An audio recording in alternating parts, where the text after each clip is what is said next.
the recognition and finding ways to assist people in an awareness of all the good and the possible and the beautiful and those things that can lead is one of the roles that artists can specifically play.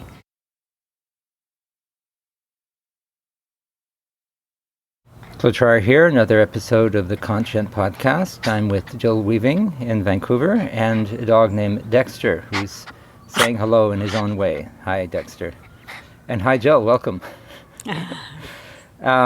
So I'll ask Jill to introduce herself. I've known Jill for many, many years in the arts funding world. We've had many exchanges. You received grants from the Canada Council when I worked there, so we've had a long exchange. And we just the other day we were walking in the park, and you said some very interesting things that I want to pick up on. But I'd like to start. Just tell us who you are. Thanks. So I'm Jill. I'm a mother. I'm a daughter. I'm a sister. I never knew my grandparents, but some of that information comes through to me, and I'm not a grandmother yet, but that's foreseeable. I'm a great aunt, and those connections. I'm a partner, longtime partner, are also key to my sense of identity and my sense of how I'm connected to the world, how I'm grounded in this place. I'm a second-generation Anglo descendant living on Coast Salish territory of the Musqueam, Squamish, and Tsleil-Waututh. I've been a cultural worker in various roles for most of my life, artist, funder, researcher, administrator, and I have left long-time employment for the opportunity to direct my involvement in cultural affairs kind of by my own compass. So cultural worker, among other things, but certainly somebody who's been involved in community-engaged arts for a long time, and we'll get back to that. I'm starting each episode with a question to my guests about the program I wrote, Reality, episode 19, which I think you might have looked or heard. And so what are your thoughts on what that episode was about, principally about accepting reality and working through ecological grief? What comes to mind? I think the first thing that came to mind was appreciation. So thank you, Claude, for bringing together so many of those different thoughts. I find that my curiosity about how we can actually find a sense of reality right now, the amount of information that comes at us on a regular basis is quite astounding and not in any way curated. I mean, you can self-curate by what you choose to listen to, what you choose to read, but it is a bit of a bombast as well often. I'm extremely lucky living where I live. I have this little backyard that I've cared for now for 25 years, and it's full of trees and birds and weeds, and so my sense of being grounded here actually took a while to establish. I spent my first years on the prairie, and this coastal place seemed foreign for quite a while. But now I feel really quite grounded, and specifically in the reality of this location, which I find really important. And part of why what I did, for kind of 20 years working as the arts administrator for our parks board meant that I established new relationships between the First Nations, whose unceded land we're on, between the gardeners and planners of parks and green space in the city. So, I feel my feet in this particular bit is firm.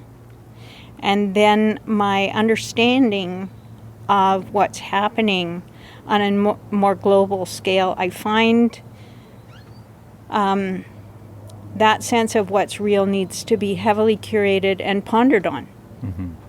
You know, the idea that climate change isn't here is so odd. You know, it's here. When you hear about the fires in Australia and California, COVID, and how that came about. I mean, so that's the part that I find my grasp is maybe slipperier. Well, it is for all of us.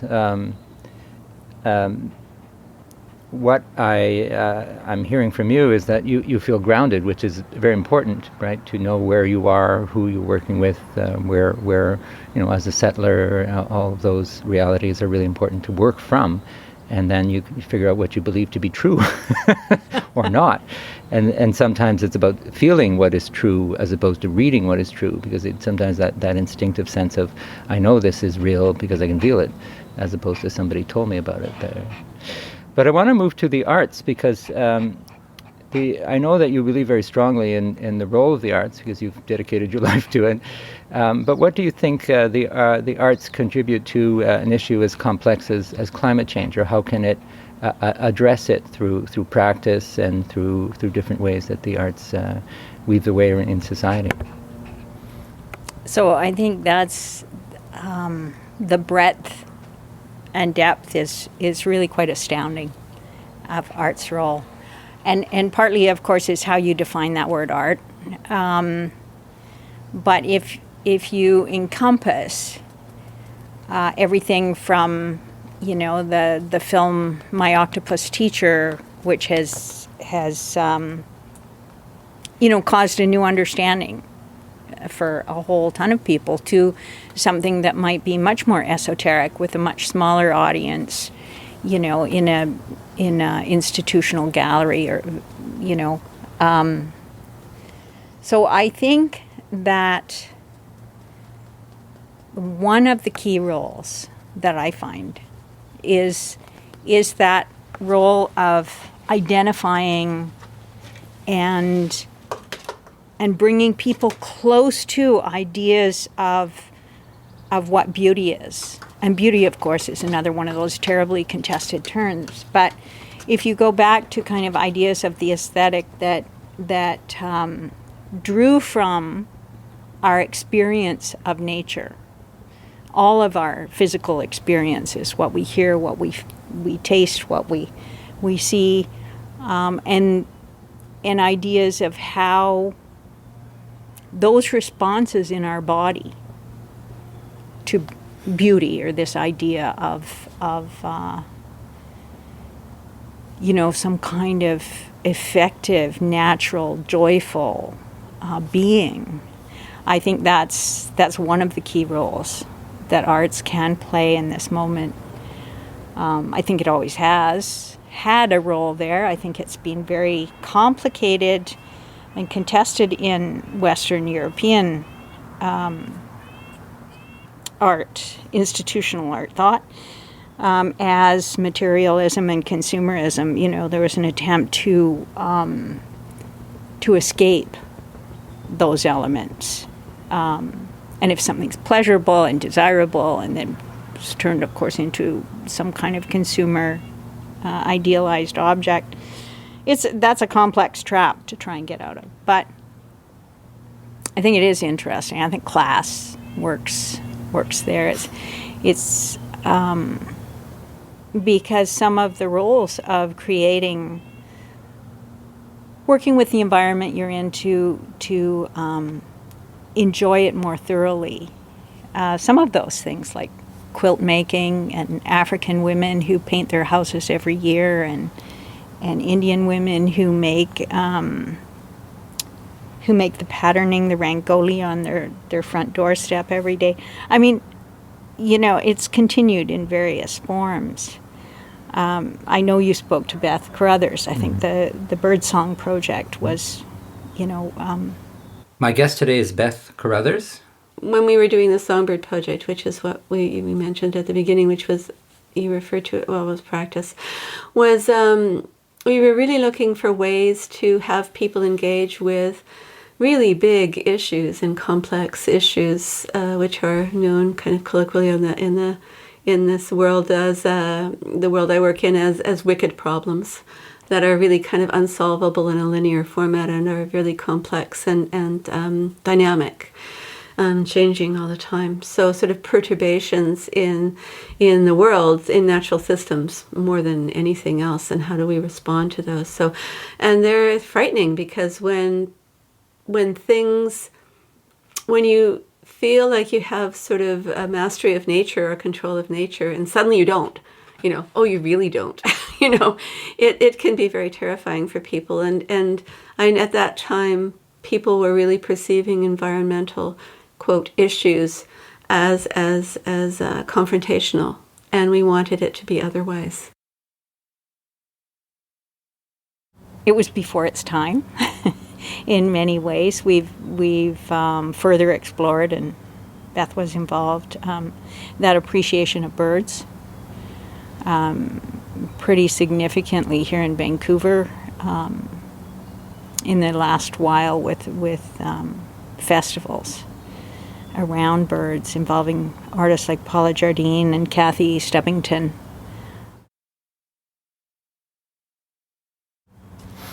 Well, maybe you can give a couple of examples of artworks that you think have been particularly impactful in and around environmental themes. That one's always complicated. That's like being asked which books you just finished reading. Right? But you've produced so many, or you've been involved with so many, and you've talked about a number of them that are very close to the sciences, right? That are interconnected with, and that's one of the issues we have in the arts now, is that this whole cross-sectoral approach can be complicated to fund. Right, because you're involving the arts and other sectors, and who does it belong to? But in the world that we're moving into, this cross-sectorality is going to be extremely important, so that the arts can play a role with the other disciplines, with the other sectors of society, and combine their efforts, so to speak. Yeah, and I think this is key work, and has been. I mean, we work together on the Canada Council's first foray into artists and communities work, and we found in those projects the crossover into other realms and ways of knowing was very strong. Currently, I am on the board of an organization called Earth Hand, and it's essentially looking at how the earth provides materials, and local earth provides local materials for making. We've done a project where we planted a section of a park with flax, and we grew a shirt. Basically, the artists involved researched and reinvigorated hand technology for changing that plot of land and what was grown there into a linen shirt. Worked a lot with salmon leather, brought together artists, cultural workers, from Scotland, Norway, Alaska, and here, especially the Squamish Nation, in how you tan salmon skin. And it makes the most beautiful, softest, most wonderful leather you could imagine. You can dye it with different tree barks that are local. So, cedar weaving, again, it's a technology. It's an indigenous technology. And you make waterproof hats. All the cedar hats. Cedar expands as it rains, as it often does here in Vancouver, and keeps your head dry. So what are these technologies? How are we looking at what is local? And looking at, within that context, looking at what are, considered invasive species, plants. So how are these actually abundant materials for utilization, for for weaving? You can weave with bionetting and stake down eroding hillsides. These are deeply creative, deeply cultural ways of exploring where we are locally, where we are in reality. And all you have to do is think of that tanker that just got stuck. It was as big as what? So many football fields or something in the Suez Canal. And understand that climate change is going to affect water levels and how we transport things. And that, in fact, all of that transporting of things is, multiplying the effect of climate change, to understand the importance of a local reality. And I think artists have a huge role to play in making us understand that and explore that creatively. And whether you call it ecological art or, whatever words we're using, it's the process that counts. And obviously there's a product as well, but the process of engagement of communities is a very powerful way. It's not the only way, but it's a powerful way to create art and to create involvement in a sort of tactile way, because people are literally participating in one way or another in an art project. Well, when you were speaking about climate change, I was thinking about this coastal city of Vancouver, and how one day, as the water levels will inevitably rise, because a lot of the climate change that we are experiencing is baked in already. It can't be removed. We can slow it down. We must slow it down. But that's part of why I came to terms with reality, because I, there's a nice bee doing its business. I find it's easier to address climate change once you accept the fact that we've done what we've done, and to not live in denial of those facts. And then the ecological grief comes also as a relief once you mourn what's already lost, right? Because some species are gone and will never come back, and yet there's so much more to preserve.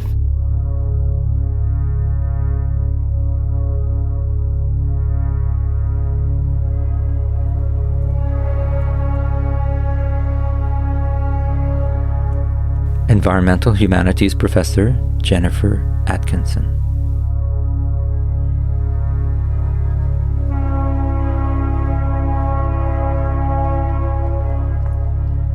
Eco-anxiety and climate grief are sometimes framed as disorders.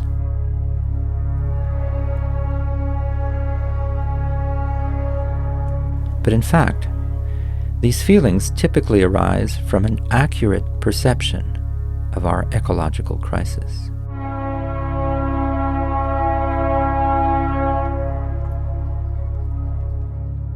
It may be more appropriate to identify eco-anxiety as a moral emotion, a sign of compassion, attachment to life, and desire for justice.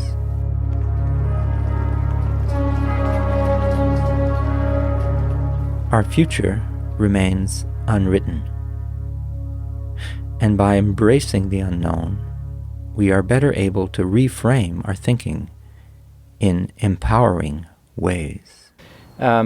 You were, when we were chatting the other day, you were talking about joy, and I was interested in that because it's hard to find joy in all of this. It's a difficult road that we're on. But what are your thoughts about that? This celebration, joy, those kinds of more positive emotions that come through art practice and in ways of engaging with the environment. We need something to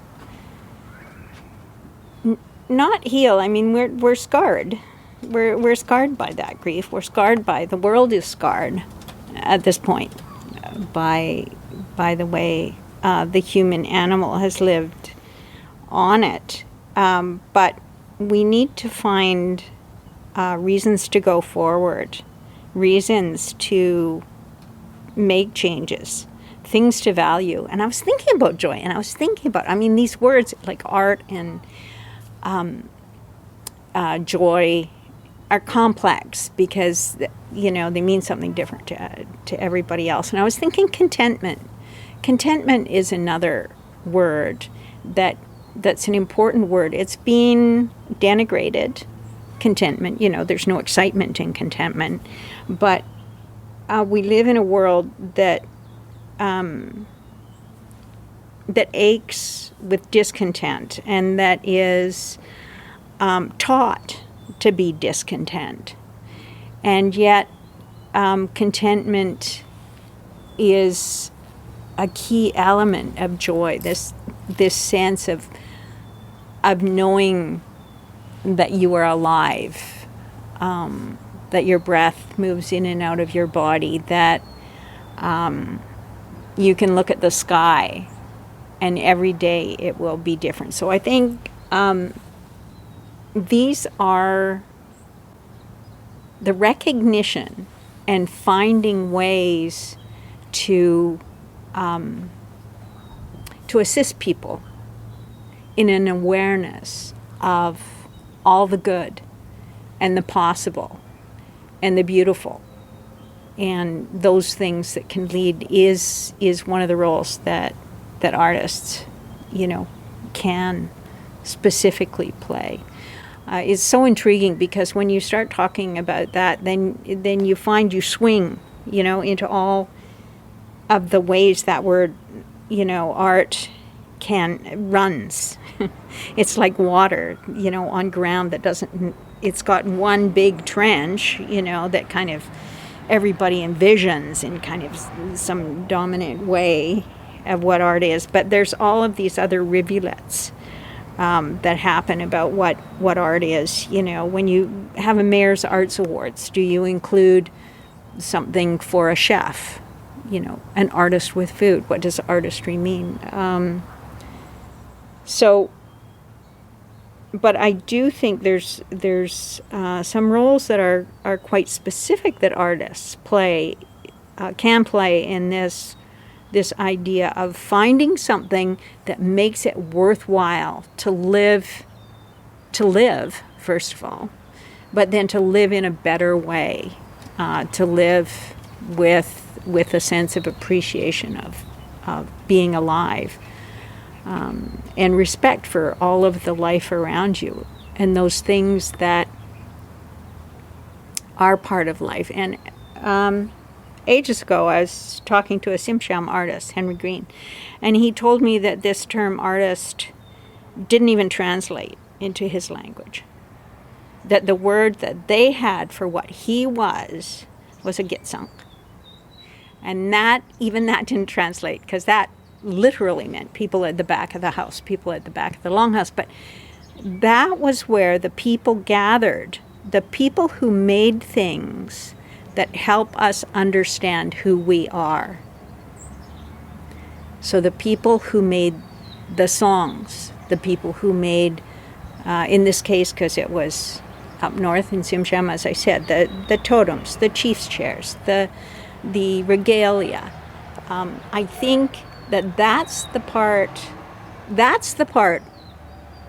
of being an artist, that gitsunk part of this word that's gotten so complicated, that artists can really play, helping us to know who we are, who we can be in the world, and helping us to see that, I mean, another word, and my pronunciation is really bad, so I won't attempt it, a word that means we are all one. in Hulkaminum. And when they say we are all one, that's not just kind of like the song that has all the people from different parts of the world singing together, but that's also the birds and the trees, the plants, the animals, but also the earth and the rock.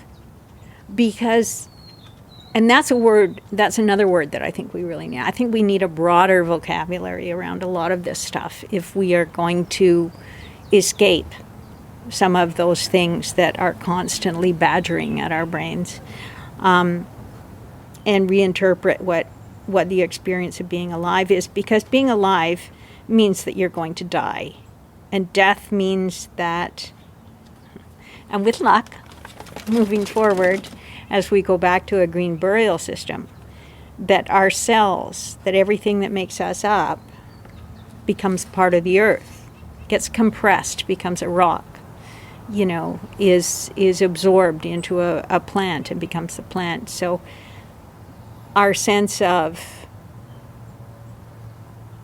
the human place in the entirety of the world, I think, really needs to shift. It badly needs to shift. And that's, again, another place that I can see artists playing a role. I mean, I have huge respect for other roles as well, the Harrison's work, how do you make visible water rise here in Vancouver? We have a public art piece under one of the bridges, and there's different stripes of blue that show exactly where on those bridge risers the water will be at those levels of climate change, of water that's coming maybe in. more about adaptability than awareness, because maybe we've gone beyond awareness and now we have to adapt to the word reality comes to mind, but just the highly likely physical changes that we are going to go through, and how do we continue to live good lives, because I believe that we can live good lives. But for instance, in the arts community now, there's a debate about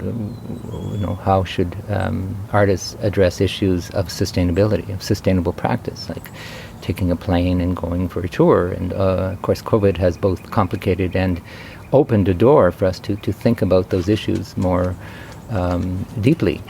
Do we need to travel the way we did before? How do we use materials? How do we recycle them? In the theater community, there's a lot of work around recycling sets. And that's a small step, but it's about the process of engagement, of creating circular economies and new systems that aren't that hard. And artists, I think, are up for it, because they're so poor anyway. Not poor, but, they struggle to make a living, so they will adapt to when new resources or new ways of doing things are created. They'll say, sure, I can be an artist in this way and that way. And so I have a lot, I agree with you, I have a lot of faith in artists, but also in the artistic process to adapt to what needs to be done, and it's mostly a question of empowerment. It's letting those voices take their rightful place at the table of decisions, but also on the longer term in the education world, so that. Journalist Julia Rosen. Society tends to see climate change as a scientific issue, rather than a cultural and political challenge that demands our full humanity. The kind more often explored and addressed through art. Anyway, Jill, this has been so interesting that your name is Weaving, and earlier in the program you were talking about weaving, but you're very good at weaving together your experience in the cultural and artistic world, and I thank you very much for sharing your thoughts. And I would end the program, because I try to keep it to about 25 minutes so people can go for a stroll and listen and not have the program be too long. Are there any final thoughts, things that you haven't said that you would like to say?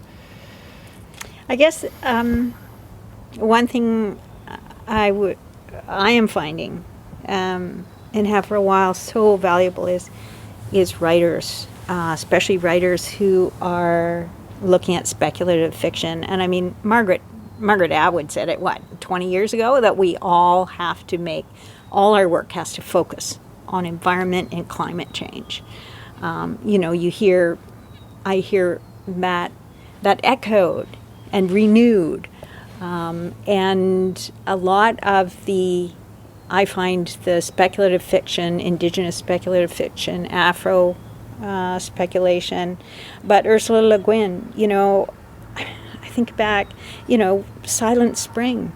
Right, Rachel Carson. To read it is so fresh. So I'm finding that right now it is kind of an essential way of understanding potential futures. I just read a quick little synopsis of William Gibson's new book, and he proposes that most of those who are not economically really privileged will not survive. And that's just, it's absolutely horrifying. It's heart-stopping, and I haven't read it yet. And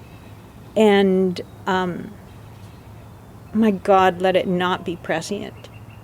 But I think in order to change things, it's important to see things that you've never seen before, to broaden that scope of ideas and concepts. And I think whenever we have someone doing it, Jane Fonda saying she's not going to buy any more new clothes. Well, you're Jane Fonda. How many new clothes have you bought? But the fact that kind of took something that a lot of artists are exploring in different ways and then broadcast it. So I think appreciation of all the levels of, people who are quilting, artists who are living in a store window and with 3 or 4 pieces of clothing and a sewing machine and wearing something different every day. I think all of these things are really so necessary right now. I think the arts are key to how we're going to move forward. And stories and so many other forms of expression that, like you say, films. I've seen some very powerful films that they don't convince me that climate change is real. I don't need that personally. What I need is a bit of inspiration and maybe hope, and not hope in a light way, but in a kind of hope that you can see a way through, even though we're going to go through great difficulty. We know that in future generations, 1 or 2 or 3 down the road, that they will have a chance to have a good life, and that's something we can prepare and we've been working on. But I do enjoy the occasional moment of inspiration, because it's tough work, to be head first in these issues, and so many guiding lights, writers and thinkers and poets and. Anyway, I think we'll end it on that, Jill. That's a positive note, a hopeful note. Thank you for taking the time, and I'm sure our listeners enjoyed hearing you speak today. Well, thank you for what you're doing with this podcast. It's really exciting to have it available to share with people. Right on. We'll continue.